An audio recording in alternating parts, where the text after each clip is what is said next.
Hey everyone, this is Reclaimer with 2XP Gaming. We've got Mudcat down here on the corner of your screen, and What's we up? are joined with a very special guest today from Team eLevate CSGO team XP3. Hey Welcome. guys, thank you.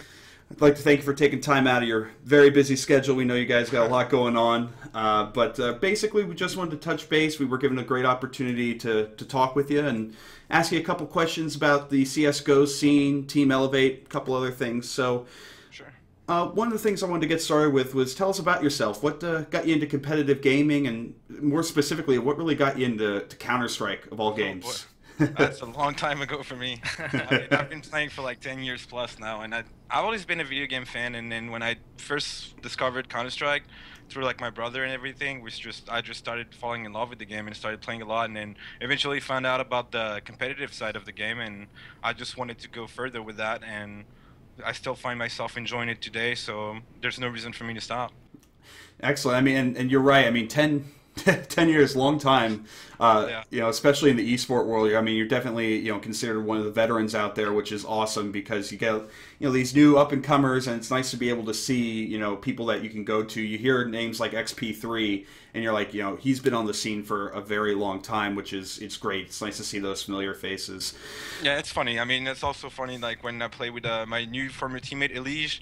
He's 17 years old. I'm 27. I mean, I'm like a decade older than him, and we're teammates, so it's kind of fun, you know? Yeah, most definitely. Is there any other games that you've considered playing other than Counter Strike? Actually, I did. I played Shoot Mania for like 2 years. Yes, yes. When first CSGO came out, like, I don't know, I wasn't really feeling it. The game was not near anything that it is today, so it's like, I don't think I'm gonna play it. And I was kind of sick of like playing a 5v5 game. I wanted to play something more solo based, and Shoot Mania was like a fast-paced FPS that was like promising at the time. Like, I gave it a shot, and it was a 3v3 game, and I had fun playing it actually. But eventually, like, it lost the support from the company that was making it, so there was not much going on about it, and eventually the game died. So Hmm. at this point, when that happened, I decided to just go back to CSGO, and I had the opportunity to play with United 5. They asked me at the time when I stopped playing Shoot Mania to join their team, and it was Warden, Moses, Storm, and Fraud. So they were my old teammates that I stopped playing Counter-Strike 1.6 with, so obviously I said yes, and I was okay with giving it a shot at Go this time for real. Yeah, and in terms of some of the other Counter Strikes, have you with 1.6 and Source and some of those old fun games, it seems like Go is definitely kind of it's gotten extremely popular. I mean, do you have anything that you miss about the older versions of the game at all, or does this really seem to be what's it for the esports world? I mean, I think everybody that played other versions of the game are still kind of nostalgic about it, and like we still miss a few stuff. Like, for example, I mean, the gameplay in 1.6 was really cool. The game is definitely outdated now. Even myself, when I launch it and I see everything going on, I'm like, how did I play this game for like 10 years? Like, this game is just shit now. But honestly, like, there's still a few things that make CS:GO kind of random and kind of frustrating at some time, because I feel like no matter like how much time you put in, it's still way much more random, and it's way harder to be consistent at it. So I definitely miss this aspect of 1.6 where like if you work hard, like you get rewarded for it, you get paid, and you don't get surprised by like losing a match against a team that you shouldn't lose to. And Right. in CS:GO, it can happen anytime, any day, and it's kind of, I mean, it's good for the competition, but at the same time, it's kind of rough when it happens. Understandable. Understandable. And, with Team Elevate, how are things been going with the current team? Last night or actually not last night, 2 nights ago, we were watching a CEVO match. The team was looking, I think, really strong. A couple OT matches that were giving me almost a heart attack, but you came out strong at the end there. How have things been going for this team with Elevate? And can you comment on, how the dynamics been working between you and your folks? I mean, the team is good. Like, we formed that team probably around like a month and a half ago, I would say, with the objective to be like one of the top teams. And I mean, so far so good. Like, we went to ClutchCon, we got a top 3 there. I think it was kind of expected because people thought we will get knocked out by CLG, and we would have a rough time playing against like a team like Kaboom and everything. But we showed up to play and played really good, and we still trying to grow up and be a better team today. As far as it goes, our seasons are kind of shaky for ESEA mostly. We started off on the wrong foot, I would say, losing like 3 matches in a row and 2 of them in overtime and one 16-14. So we could be sitting at a pretty sweet record if we would have won these matches, but we didn't, unfortunately. So we definitely a lot of things we still need to work on. But the team is really good. The atmosphere is really good. Like the 2 young players, Roka and Elige, are fitting pretty well with me, Rush, and Storm. So it's pretty good. I really see ourselves like if we keep on going like that, we could definitely be one of the top teams in NA and eventually compete against European teams. Awesome. Yeah, and I mean, just from some of the gameplay that I've watched in the last couple of weeks, I would definitely agree with you. I think Elevate's got a really strong CSGO team going for them, and just more time together, more matches together. I mean, I think you guys are on the right path, so that's Yeah, awesome to exactly. hear. I mean, also if I could add, like for example, if you check our matches and our records, like every single match we played that was a win or a loss, we never got demolished by a team. It's always overtimes or we lose by the closest margin, which is like 16-14, and like we never go into a match and like we lose and the team completely outplays us and we're like, there's nothing we could have done. Like every time this match we could have won or we did win, but every time it's close, extremely close. So we're just trying to work together to like find a way to like some matches that are not supposed to be closed, do not make them close, and other matches that we should close out. Like for example, the first couple overtimes we lost, we should have closed these games. So we're definitely trying to work on that to be more consistent as a team, and I think we'll get there. Yeah, oh, and that's definitely understandable. So one of the things, I mean, you've been around, the competitive scene for quite a while, and I think just from my knowledge of it and what I've observed, the last 2 years or so, maybe 3 years, we're really starting to see competitive gaming take hold. I mean, ESPN is they were hosting some matches on like ESPN2 or ESPN3 and stuff like that. And I think it's just been like booming lately. It's just been crazy. And what are your thoughts on that? Like, can you attribute anything in particular or what you've seen as a player to this huge just boom in the esports popularity out there? I mean, it's just the generations. A lot of people are getting interested in CSGO today because it looks cool and there's a lot of stuff that is fun to do in the game, like getting skins and the betting part and like the streaming. I mean, I kind of wish all this was there when I was like more like younger and had more time, honestly, because Yeah. I think my name will be up there by now, but I mean, it's good for the new up and coming players. Like I'll just use the Elige and Roka as examples. They're really young. They're like both 17, 19. These guys have a lot of Counter-Strike ahead of them, and if they play their cards right, eventually they can make a living out of it, and that'll be cool for them. And I think the reason why it's growing is just like a little mix of everything. Valve supporting the game more than ever. Hmm. The streaming part, like that comes really popular, where like players can build their image through that, Hmm. and also like all the tournaments coming up and everything. It's just everything is just like amplified and multiplied by a lot. So eventually the game gets more popular. Yeah, definitely. It's a good time for esports. Definitely Yeah. is, yeah. So you said you've been playing for about 10 years or so now, which is a really long time to be doing something. How do you fight like the burnout? Like I'll play a game, just for fun for like a month, and I'll have a really good time, but eventually, I just want to play something else. I want to do something, get like burnt out, and how do you get over that? I mean, I think that's one of the good aspects about Counter-Strike. It is, first off, it's a team game. So you play with 4 other people, and those 4 other people might not always be the same. So like, if you get along with these people, I think it really like helps your motivation and stay focused and like having the growth to like keep on playing even after 10 years. I mean, I have Storm on my team. Like he's kind of like in the same scenario as me. Like he's been playing for 11 years. He's done it all. Like he played for EG, he traveled all over the world. He won like ESWC, won like tons and tons of competitions, and yet he still has this like drive, to keep on going and trying to show that he's one of the best still. And I think it's the reason is because we play a team environment game, and it's just like really fun to hang around with each other, go to tournaments, and like play together, and like we still enjoy the game a lot. I mean, I don't know, it's just like I want to say it's in our blood, we just Yeah, want yeah. to we just want to compete like a lot, and that's what it is. That's what we're good at, and I don't think, as long as I can and I feel like I can compete against the best, I don't think I'll stop.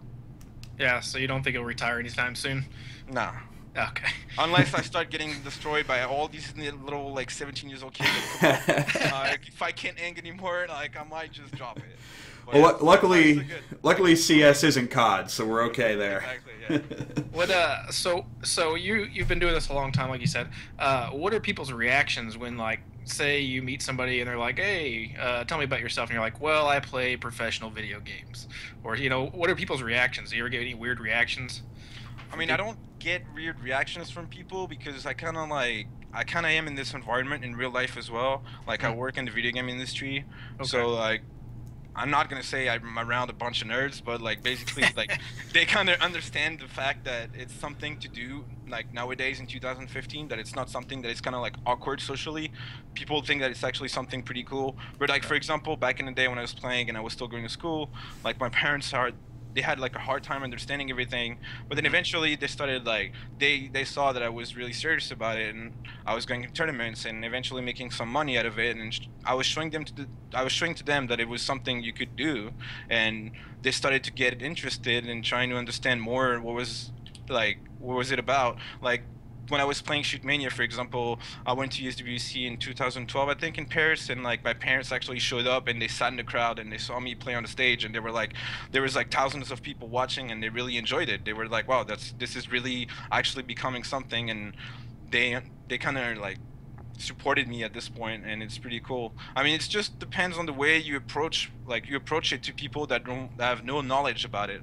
If you explain it to them in the right way, I think they'll understand, and eventually they will think that it's cool. Oh, awesome, man. I know I'd love to do it. Who great. wouldn't? Who wouldn't? Yeah, it's pretty cool.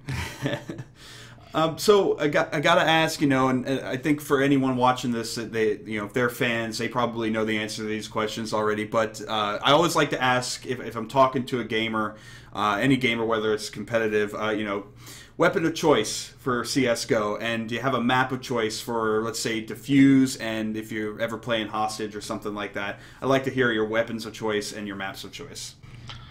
My weapon of choice will definitely be the op. I've always been opping on all the teams I had. Now I'm a strat-caller as well, so it's kind of different. I kind of mix it up everything, because before, when I was playing in Europe, I used to be just a complete straight opper, and just like I would be that guy that doesn't say a word, and like my strat-caller will be like, go there, kill that guy, and then that's it. That's my job. Now I just I'm just trying to control the troops and do it at the same time. So it's kind of more complicated, but I think I can still manage. As far as it goes for maps, it kind of like in CSGO like varies a little bit, because the game like keeps getting updated over and over. So like sometimes I really love playing like Dust 2, and then at some point Dust 2 doesn't work anymore. Like I start getting destroyed. Everything I do just doesn't work. So I just start enjoying myself playing like some Nuke, and basically yeah, it's like it kind of switch around. I kind of like all the maps. So far I think the new maps that are being released and being played have a lot of potential, but they're not there yet. Like they still need some work. For example, I think you guys saw, but we played some Tuscan the other day on CSGO, and it was our first time playing it. And the map, like, I mean, it's still the same map that it was in the other versions. It's pretty cool, but in CSGO, since the movement is different, like everything is more fast, like the maps need to be approached different. You can't just copy paste. So like obviously we need to test those maps and then give our inputs for them to get better, and I think we'll get there. And for hostage maps, I mean, what was that map that I think was really cool? In the office, like kind of type. Yes. I don't remember the name. It's okay. It's where you start on the roof, basically. You start on the roof. Oh shoot! Yeah, and you go in the building and you just like try to rescue your stage. I think I played that map in like matchmaking. I think it was really fun.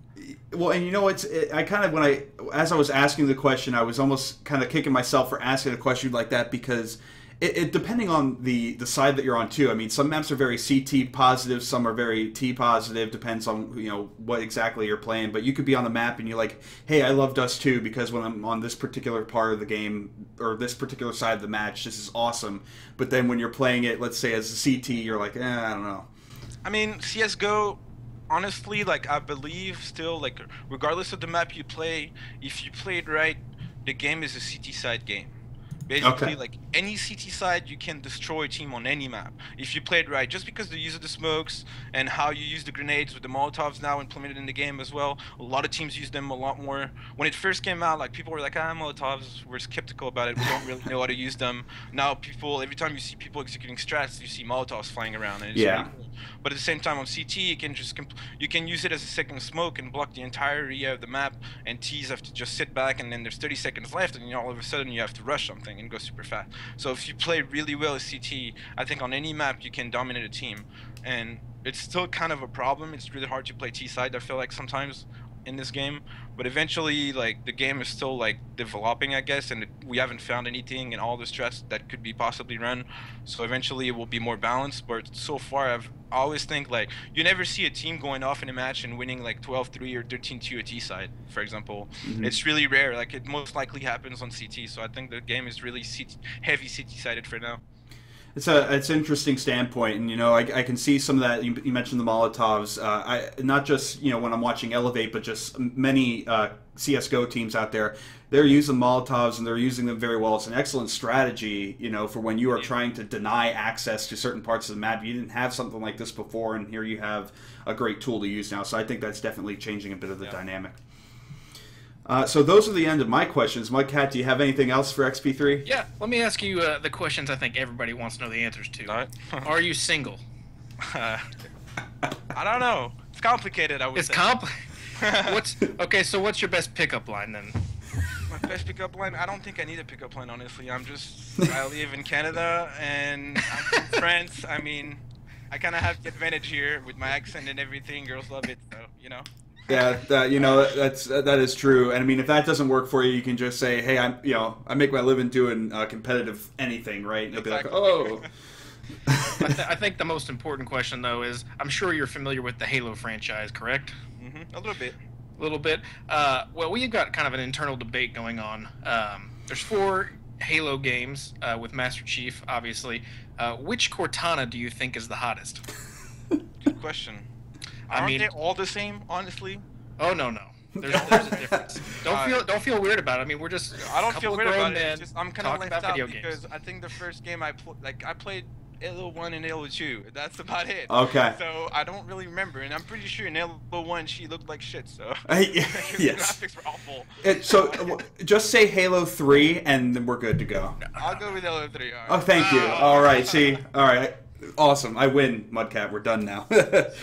Awesome. Well, those are really the questions we had for you today. A short little interview here. We really do appreciate you taking time again out of your schedule to help give us some insight into how Team eLevate is doing and just how your origins are and what you think of the game in general. Do you have any parting thoughts or anything you want to the viewers out there? Anywhere you want them to go check out or any shout outs you want to give? Oh, shout outs to the people that support eLevate on the daily. There's a lot of people out there that are actually like following our team now, so it's pretty cool to see. Shout out to eLevate as well as a sponsor. I mean, they've been amazing with us so far, and they're treating us pretty well. All the staff behind it, and they're making sure every time like everything is good for us, and we just have to focus on our games. And shout outs to my teammates as well, because without them we wouldn't be here right now. So yeah, that's about it.